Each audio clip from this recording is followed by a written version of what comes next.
кепілдік моделі жұмыс істейді. Оған сәйкес болашақ зейнеткерлерді қамсыздандыру жауапкершілігі мемлекет жұмыс беруші мен салымшы арасында оңтайлы үлестірілген. Тағы бір ескеретіні зейнетақы жинақтары салымшының меншігі болып табылады және мұраға қалдырылады.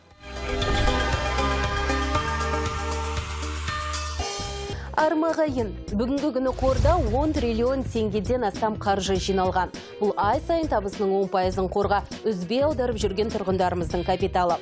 Ақша азаматтарымыздың жеке меншігі болғандықтан мемлекет оның сақталуына кепілдік береді. Ол зейнетақымен қамсыздандыру туралы заңның 5-ші бабында анық жазылған.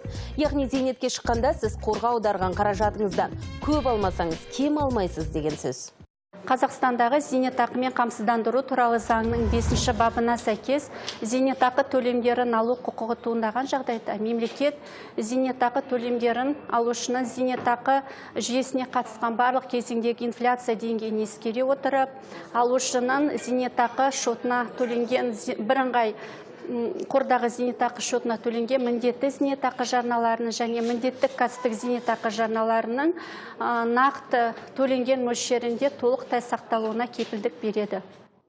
Алдымен мемлекеттік кепілдік бойынша айырма төлем деген ұғымды анықтап алайық.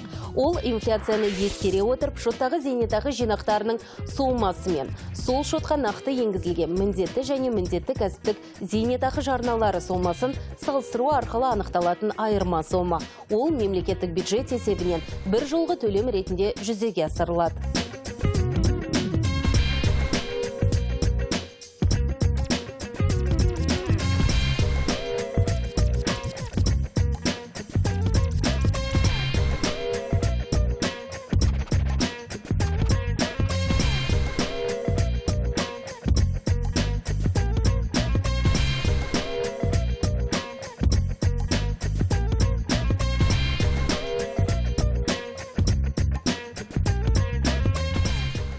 Салымшылардың шотындағы қаражат оған жинақталған жарналардың сомасымен салыстырылады.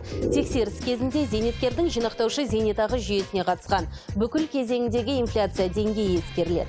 Егер инвестициялық табысты қоса есептегендегі жалпы сома инфляцияға тең немесе одан жоғары болса, мемлекеттік кепілдік бойынша айырма сомасы төленбейді.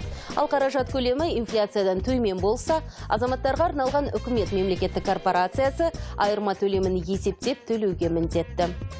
Бұл сома бір жолғы төлем ретінде республикалық бюджет есебінен зейнеткердің банк шотына 10 жұмыс күні ішінде аударылады. Оны зейнеткерлік жасқа толған азаматтар, бірінші және екінші топтағы мүгедектігі мерзімсіз болып белгіленген жандар, шетелге тұрақты тұруға кеткен азаматтар мен азаматтығы жоқ адамдар, және осы төлемді алуға құқығы бар адам қайтыс болған жағдайда оның мұрагерлері ала алады.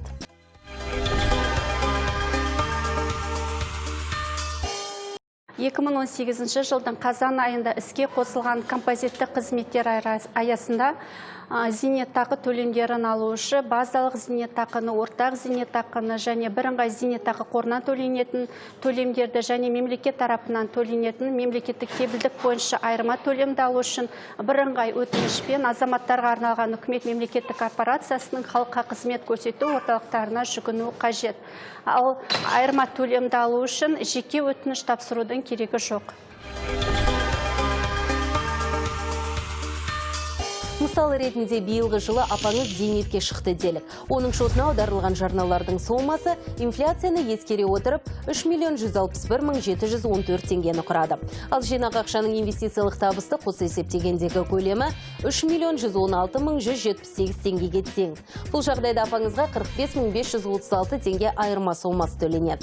Ал зейнетке шыққан атаңыздың шотына аударылған жарналардың сомасы инфляцияны ескере отырып 5.577.889 теңгеге тең болды делік.